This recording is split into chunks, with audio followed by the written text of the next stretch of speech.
New leader, new chapter. We'll break down the new U.S. president's agenda.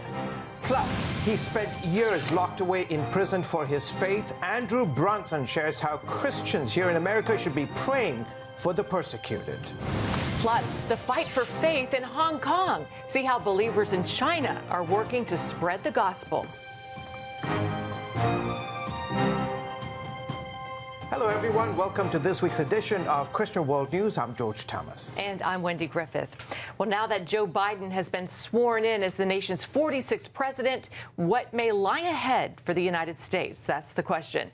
Will Americans experience greater freedom and prosperity? Or might big tech help government impose more restrictions that helps to create a new totalitarian normal? Gary Lane has the story. This is a rare display of force, one normally seen only in third world totalitarian countries. 25,000 National Guard troops in the nation's capital on a massive security mission, protecting Joe Biden and those attending his swearing-in ceremony. Yet this was not a first for an American inaugural. In 1861, the U.S. cavalry stationed sharpshooters on rooftops and troops along the inaugural route to protect then unpopular President-elect Abraham Lincoln as his carriage traveled down Pennsylvania Avenue to the Capitol. 5 weeks later, the first shots of the Civil War rang out over Fort Sumter. 160 years later, some people believe a divided America is on the precipice of a second Civil War. But the senior editor of the American Conservative, author Rod Dreher, believes the country may be on the brink of what he calls a Father Kolakovich moment. In his book, Live Not by Lies, Dreher tells of an anti-Nazi priest who taught at Slovakia's Catholic University during the Second World War. Father Stefan Kolakovich warned his students about coming persecution. He told his students, the good news is the Germans are going to lose this war. The bad news is the communists are going to be ruling this country when the war is over.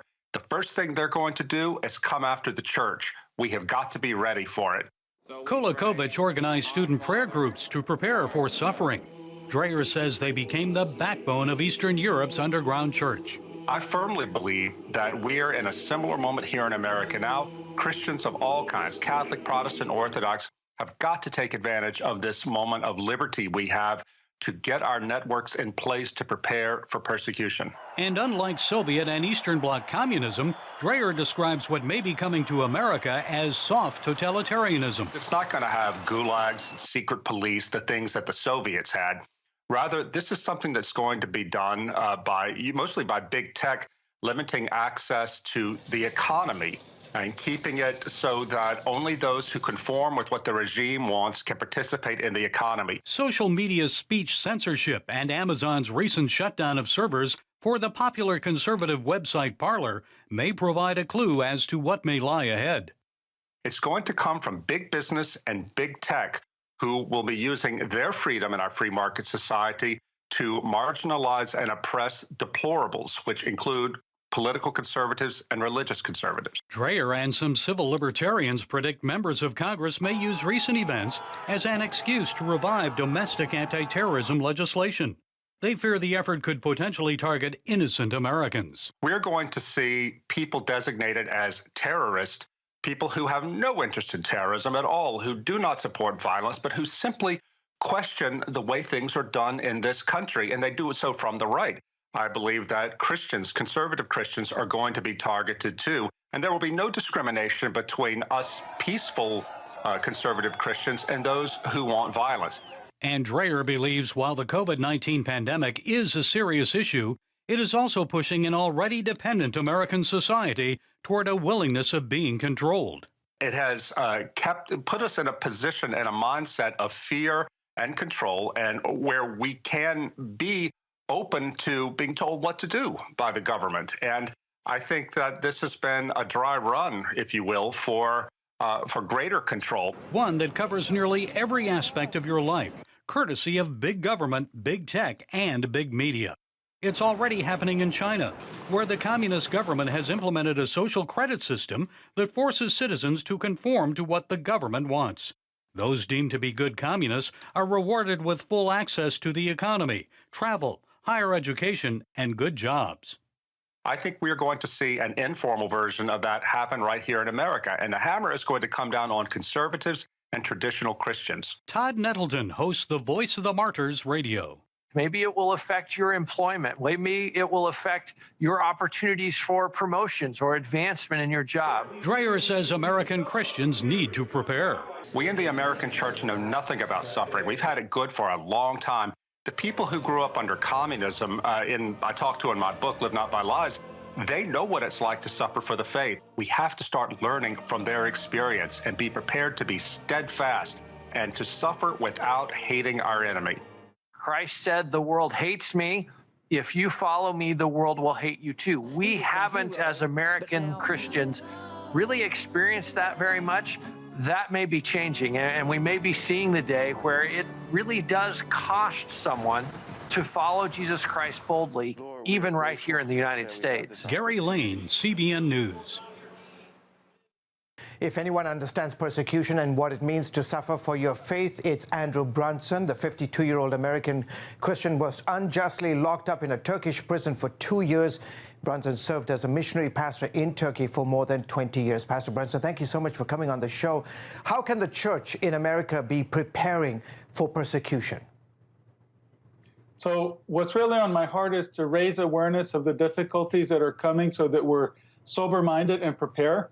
And one of the main things we can be doing, the first one is to talk about it as now, because leaders and teachers need to be aware and be preparing the people in their churches so that they can stand. So the first thing is to talk about it and have it be part of our worldview that suffering can come to the States, and many people think it cannot, but persecution can come. The second is to focus on developing intimacy with God and love for Him, run after His heart, because we are willing to suffer for the ones that we love.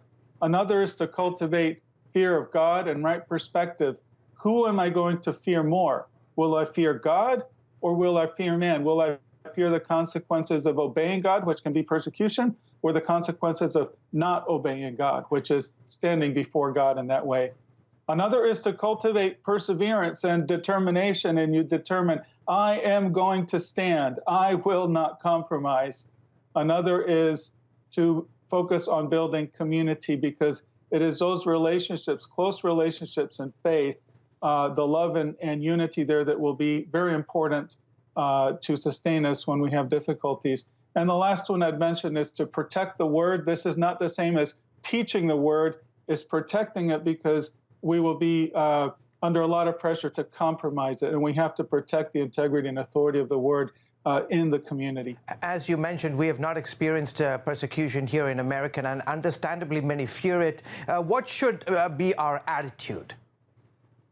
So I have friends who are expecting a great revival coming soon. I hope that's the case, but if we do have revival, if we have I think it's likely to come in difficult circumstances. So before we see a wave of people coming into the church, a wave of new believers, I think we will see a tidal wave crashing onto the church in an attempt to drown it. And it's not going to succeed. But I think many leaders are going to come under tremendous pressure to compromise about the exclusivity of Jesus, that He's the only way to salvation, or about the demands He makes for obedience from His followers, including issues of life, sexual morality, gender, and identity. And these leaders will face a choice between teaching those truths or being silenced and deplatformed. And I think we're going to see a great sifting and a sorting of the church. So things could become very messy and confusing. And churches and leaders who compromise are going to be applauded and held up as an example of good and loving and acceptable Christianity, versus the hateful, bigoted, and evil Christians who are actually the ones that have true faith. But the good news is that under pressure, the church is going to be purified. It will be difficult. And this is what I'm trying to underline, is not that we be triumphalist, but that we be sober-minded. We know that God is going to work in the midst of this, and the church is going to be purified during these difficulties. This means we're going to shine bright in the darkness. Yeah. So Pastor, we need to be sober-minded and prepared, but also expect that God is going to work through believers. All right, terrific. We'll have to leave it there. Pastor Brunson, thank you so much for coming on the show. Thank you. Still ahead, see how security crackdowns in China are creating challenges for Christians in the country.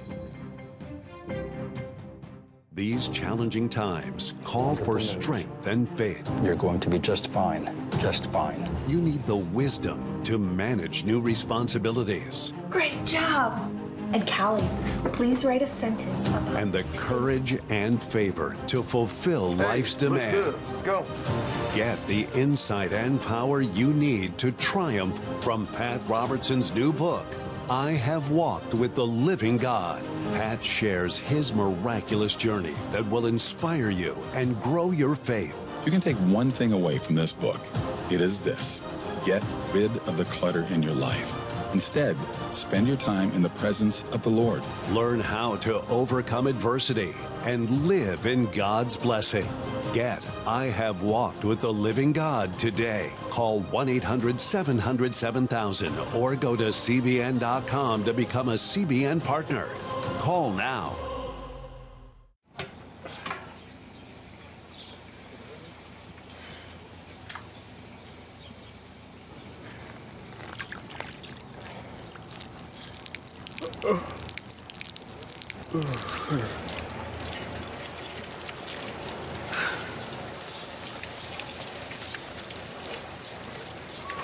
Life is better with a good night's sleep.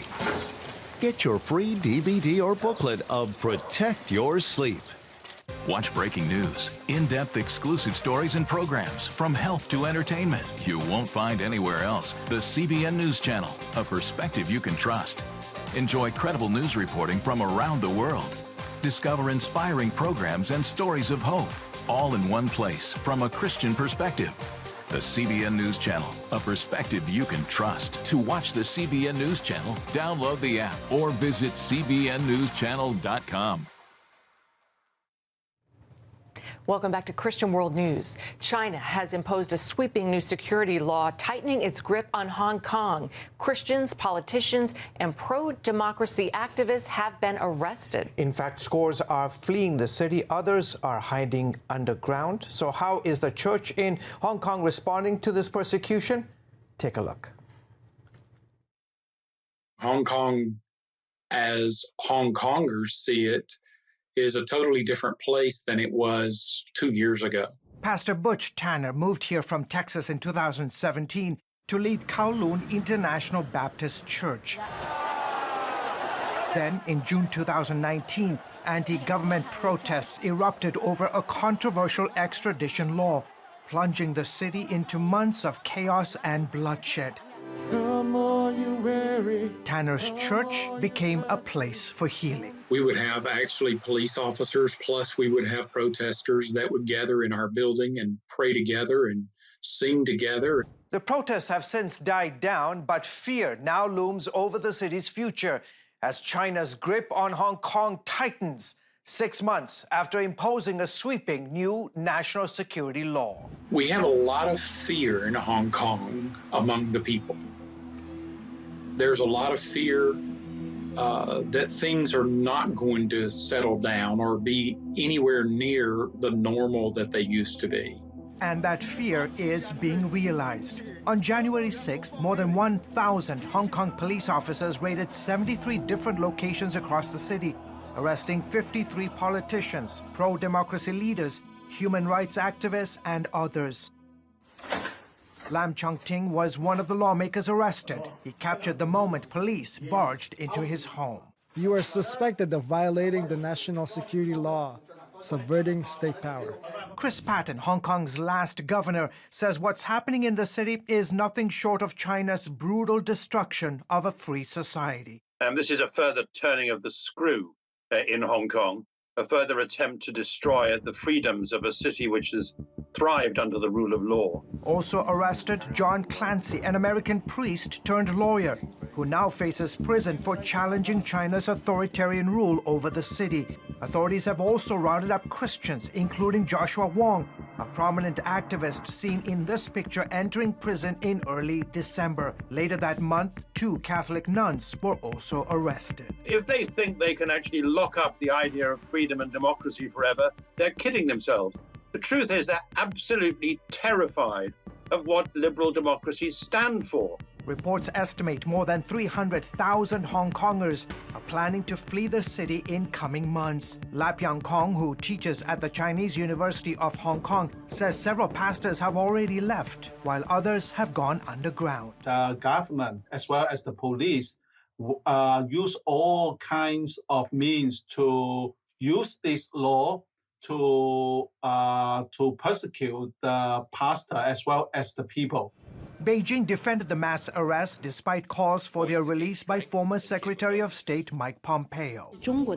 No one has any privileges outside the law. The law must be followed, and anyone who violates the law must be held to account. Anthony Blinken, President Biden's nominee for Secretary of State, calls the arrest an assault on those bravely advocating for universal rights, adding that a Biden administration would stand with the people of Hong Kong and against Beijing's crackdown on democracy. Once a freewheeling city, Hong Kong is now witnessing dramatic transformation on all levels. China's President Xi Jinping has moved in recent months to reshape schools, the media, legislature, and the courts, with more changes on the way.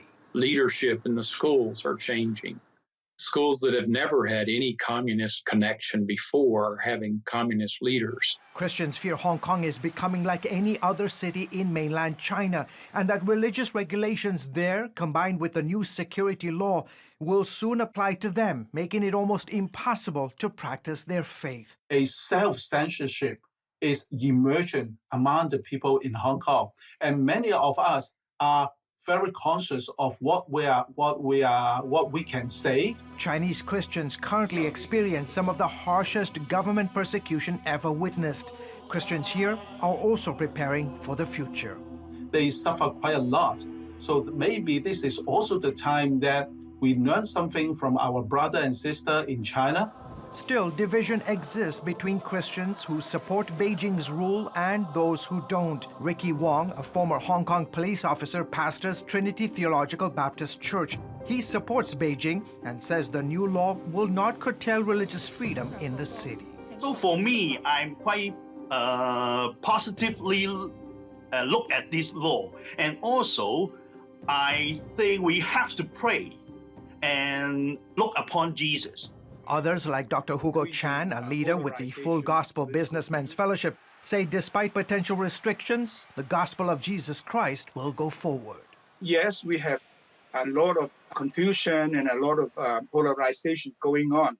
But ultimately, even in China, I believe the kingdom will prevail because this is unchangeable. Most churches in Hong Kong have gone virtual since the pandemic. Pastor Tanners are meeting in small home groups. We'll continue to lead our people to focus on Jesus, lead our people to bring light to the darkness and hope in the middle of the brokenness.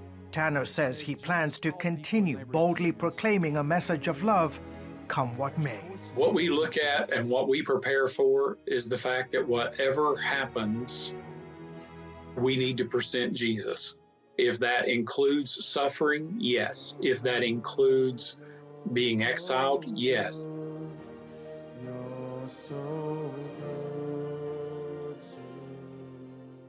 George, great story. Are Christians ready for persecution there? I mean, no, they're not used to it, so they're going to be praying in the days and weeks ahead that this doesn't happen to them, but it looks like it's going to. Well, still ahead, how Christians in Armenia are clinging to family and faith to withstand the turmoil in their nation. Stay with us. When you give, smiles grow bigger. When you care, homes are happier. When you comfort, the hurt goes away. When we all come together to love,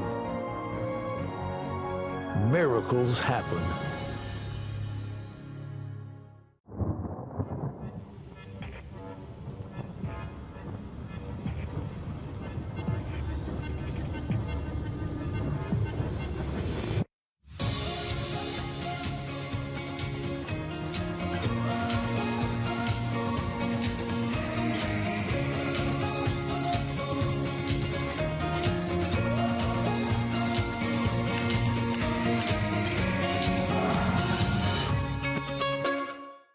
It has the power to influence weight loss, boost your immune system, and improve brain function. We've seen an explosion of data on the role of the gut microbiome in health. The free Build a Better Gut booklet reveals the latest information about the gut microbiome. You'll discover how your gut affects the rest of your health. The gut microbiome has been linked to depression and cancer and heart disease. Learn how to build a stronger, healthier gut. The microbiome, if it's in good composition, are really protecting us all the time from more invasive things. Get the Build a Better Gut booklet, free from the Christian Broadcasting Network. Call 1-800-700-7000 or go to cbn.com/buildabettergut. You need to make sure that your microbes are working with you, not against you. And if you order online, you'll get immediate access to the Build a Better Gut series, a digital copy of the booklet, and related bonus material. Build a Better Gut today. Call 1-800-700-7000 or go to cbn.com/buildabettergut for your free copy. Welcome back to the broadcast. In October, fighting broke out between two former Soviet countries, Armenia and Azerbaijan. The short war resulted in more than 5,000 dead and 100,000 people displaced. As Chuck Holton reports, a ceasefire ended the fighting in November, but Armenia has been racked by ongoing strife since then. Winter in Armenia. The cold weather might be brutal, but the citizens of this historically Christian nation make it through by drawing on warm traditions of faith and family. Celebrating Christmas on December 25th started back in 336 AD when Emperor Constantine of the Holy Roman Empire declared that day to be the day Jesus' birth would be celebrated. But here in Armenia, they were celebrating Jesus' birth on January 6th, more than 3 decades earlier. That's the day we now call the Epiphany in the United States. And they still do it that way here today, more than 1,600 years later. We celebrate Christmas on the eve of Christmas is the night of the January 5th. And that's when we celebrate the candlelight liturgy and we announce the birth of the Christ. And the next day in the morning, January 6th, again, we have liturgies at the churches all over the world. More than 95% of Armenians claim Christianity, and so religious holidays like this one are very important here, following traditions passed down by the Armenian Apostolic Church for millennia. This is the Hagarsin Monastery in the northern part of Armenia in a town called Dilijan. And Christians have been celebrating Christ's birth at this spot in that church behind me for over 1,000 years. This year's celebration is a little subdued, and there's a reason for that. We talked to one of the priests here to find out why. It's about our existence, our identity, our everything. He's not talking about the Armenian church, though that is central to life here in Armenia. He's talking about their homeland, part of which was just lost in a short but intense conflict with their eastern neighbor, Azerbaijan. Starting in September 2020, the Azeri army moved in to take over lands where Armenians have lived for thousands of years, and the loss is deeply felt among the people here.